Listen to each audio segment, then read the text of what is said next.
Hello बच्चों, कैसे हैं आप। उम्मीद करती हूँ आप ठीक होंगे। आज मैं आपको राख की रस्सी चैप्टर पढ़ाने जा रही हूँ, समझाने जा रही हूँ। ठीक है। लोनपो गार तिब्बत के 32वें राजा सौनक वसैन गापो के मंत्री थे। कौन से राजा थे वो? 32वें राजा मतलब 32 किंग। सौनक वसैन कहाँ के थे? तिब्बत के थे। वो अपनी चालाकी और हाजिर जवाबी के लिए दूर दूर तक मशहूर थे। मतलब वो बहुत क्लेवर थे, अच्छे थे, हाजिर जवाब थे, सुलझे हुए इंसान थे। ठीक है। कोई उनके सामने टिकता ना था। चैन से ज़िंदगी चल रही थी। मगर जब से उनका बेटा बड़ा हुआ, उनके लिए चिंता का विषय बना हुआ था। कहने का मतलब यह है कि उनकी अपनी ज़िंदगी तो बहुत अच्छी थी, पर उनका जब से लड़का बड़ा हुआ, उनका एक बेटा था, वो बड़ा हुआ तो उनके लिए वो काफ़ी चिंतित थे। कारण ये था कारण यह था कि वो बहुत भोला था, मतलब बहुत सीधा बच्चा था वो। ठीक है। होशियारी उसे छू कर भी नहीं गई थी। लोनपो गार ने सोचा, मेरा बेटा बहुत सीधा साधा है, मेरे बाद इसका कैसे काम चलेगा। मतलब कि आजकल आपको पता ही है, सीधे लोगों का काम तो चलता नहीं है, हर कोई उसको बेवकूफ़ बना देता है। तो इस तरह राजा सोचता था कि उसका बेटा बहुत सीधा है, उसका कोई भी बेवकूफ़ बना देगा, तो इसका काम कैसे चलेगा। एक दिन लोनपो गार ने अपने बेटे को 100 भेड़ें देते हुए कहा, तुम इन्हें लेकर शहर जाओ, मगर इन्हें मारना या बेचना नहीं। इन्हें वापस लाना 100 जौ के बोरों के साथ, वरना मैं तुम्हें घर में घुसने नहीं दूंगा। ठीक है। इसके बाद उन्होंने बेटे को शहर की तरफ रवाना किया। ठीक है। इससे आप क्या समझे कि मतलब उन्होंने 100 भेड़ों को देकर उन्हें शहर की तरफ भेज दिया अपने बेटे को, और उन्हें मारना भी नहीं है भेड़ों को और बेचना भी नहीं है, और साथ में 100 जौ के बोरे भी लाने हैं। अब ये सोचो कि वो कैसे लाएगा, है ना। तो लोनपो गार का बेटा शहर पहुंच गया, मगर इतने बोरे जौ के खरीदने के लिए उसके पास रुपए कहाँ से आए थे? रुपए थे ही नहीं उस पर। ठीक है। वह इस समस्या पर सोचने विचारने के लिए सड़क किनारे बैठ गया, मगर कोई हल उसकी समझ में नहीं आ रहा था। वो बहुत दुखी था। तभी एक लड़की उसके सामने आ खड़ी हुई। उसने उसे दुखी देखकर लड़की ने पूछा, क्या पूछा? क्या बात है, तुम इतने दुखी क्यों हो? लोनपो गार के बेटे ने अपना हाल सुनाया। हाँ, कह के उसे सुनाया। इसमें इतना दुखी होने वाली कौन सी बात है, मैं इसका हल निकाल देती हूँ।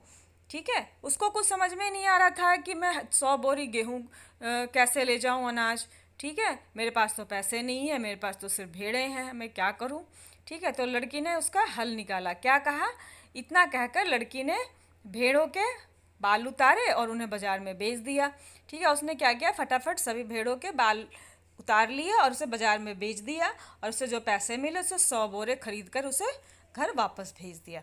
लोनपो गार के बेटे को लगा कि उसके पिता बहुत खुश होंगे, मगर उसकी आप बीती पर उन्होंने ध्यान नहीं दिया। वे उठकर कमरे में चले गए। दूसरे दिन उन्होंने अपने बेटे को बुलाकर कहा, पिछली बार भेड़ों के बाल उतार कर बेचना मुझे जरा भी पसंद नहीं आया। अब तुम दोबारा उन्हीं भेड़ों को लेकर जाओ और उनके साथ जौ के 100 बोरे लेकर ही लौटना। अब तो भेड़ों के बाल भी उतर गए थे, है ना, और उसके पास कोई साधन नहीं था। अब उन्हीं भेड़ों को लेकर जाना भी है और 100 बोरे जौ के लाने भी हैं। ठीक है। अब वो कैसे लाएगा, बहुत टेंशन में है। ठीक है। एक बार फिर निराश लोनपो गार का बेटा शहर में उसी जगह जा बैठा। न जाने क्यों उसे यकीन था कि वो लड़की उसकी मदद के लिए ज़रूर आएगी, और हुआ भी कुछ ऐसा ही। वो लड़की आई। उसने उसे अपनी मुश्किल कह दी, सुनाई। अब तो बिना जौ के 100 बोरों के मेरे पिताजी मुझे घर में घुसने नहीं देंगे। लड़की सोचकर बोली, एक तरीका है। उसने भेड़ों के सींग काट लिए और उन्हें बेचकर रुपए मिले तो 100 बोरे जौ खरीदे। बोरे लोनपो गार के बेटे को सौंपकर लड़की ने उसे घर भेज दिया। ठीक है। अब भेड़ भी बच गए और 100 बोरे जौ के भी उसने खरीद लिए। ठीक है। समझ में तो आ गया होगा ना। ठीक है, आगे बढ़े। भेड़ों और जौ के बोरे पिता के हवाले करते हुए लोनपो गार का बेटा खुश था। उनके विजयी भाव से सारी कहानी कह सुनाई। सुनकर लोनपो गार बोले, उस लड़की से कहो हमें 9 हाथ लंबी राख की रस्सी बनाकर दे। उनके बेटे ने लड़की के पास जाकर पिता का संदेश दोहरा दिया। लड़की ने एक शर्त रखी, मैं रस्सी तो बना दूंगी, मगर तुम्हारे पिता को वह गले में पहननी होगी। लोनपो गार ने सोचा, ऐसी रस्सी बनाना ही असंभव है, इसीलिए लड़की का शर्त मंजूर कर लिया। अब समझ में आ गया उसके पिता ने 100 बोरे जौ के ले लिए और सारी कहानी लोनपोगार के बेटे ने लोनपोगार को बता दी। अब उन्होंने कहा उस लड़की से मेरा ये संदेश कहना कि 9 हाथ लंबी राख की रस्सी बना कर दे। अब तो बच्चों, राख की रस्सी कैसे बनेगी, है ना? ये तो बहुत असंभव काम है। तो लड़की ने क्या शर्त रखी कि ये मैं तभी बना कर दूंगी जब उसको तुम्हारे पिताजी पहनेंगे। ठीक है। अगले दिन ने लड़की ने 9 हाथ की लंबी रस्सी ली, उसे पत्थर के सिल पर रख लिया। क्या करा? उसने पत्थर के सिल पर रख दिया और जला दिया। रस्सी जल गई मगर रस्सी के आकार की राख बच गई। इसे वह सिल समेत लोनपोगार के पास ले गई और उसे पहनने के लिए कहा। लोनपोगार रस्सी लेकर चकित रह गए। ठीक है।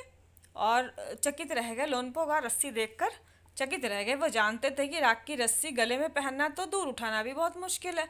हाथ लगाते ही वह टूट जाएगी।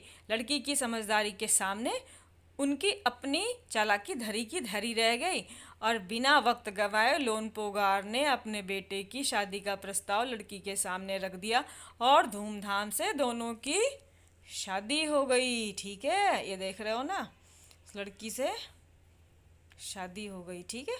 अब आगे क्वेश्चन क्या है बच्चों? ये तो बहुत इजी है, आप कर लोगे। तिब्बत के मंत्री अपने बेटे के भोलेपन से क्यों चिंतित रहते थे, आपको पता ही है। ठीक है। तुम्हारे विचार वे किन किन बातों के बारे में सोचकर परेशान रहते थे कि वो बहुत सीधा है, उसका कोई भी बेवकूफ़ बना लेगा, आगे की ज़िंदगी वो कैसे जिएगा। तुम तिब्बत के मंत्री की जगह होती तो क्या उपाय करती? ठीक है, तुम तिब्बत के मंत्री की जगह होती तो क्या उपाय करती? हम भी यही उपाय करते जो संभव है। ठीक है। मंत्री ने अपने बेटे को शहर की तरफ रवाना किया। हाँ, किया। मंत्री ने अपने बेटे की शहर को क्यों भेजा था? अपने बेटे को शहर क्यों भेजा था? क्योंकि शहर में अनेक तरह के लोग आते हैं, अनेक तरह का इन्वायरमेंट होता है, बहुत सारे व्यापारी होते हैं वहाँ पे, जैसा वो देखेगा वैसा सीखेगा। ठीक है। उसने अपने बेटे को भेड़ के साथ शहर ही क्यों भेजा? उसने अपने बेटे को भेड़ों के साथ शहर भी ही इसीलिए भेजा कि शहर में ही खरीद बिक्री का काम ज़्यादा होता है। ठीक है। व्यवसाय अधिकतर शहर में ज़्यादा होता है, इसीलिए व्यवसाय कैसे होगा ये सीखने के लिए भेजा उन्होंने, ताकि वो तुम्हारे घर में बड़े लोग पहले कहाँ रहते थे ये तो आप खुद करोगे। ठीक है। जौ की तरह अनाज है जिसे कई तरह से इस्तेमाल किया जाता है। उसकी रोटी बनाई जाती है, सत्तू बनाया जाता है, भूखा भून कर भी खाया जाता है। अपने घर में और स्कूल में बातचीत करके कुछ और अनाजों के नाम पता करके बताओ।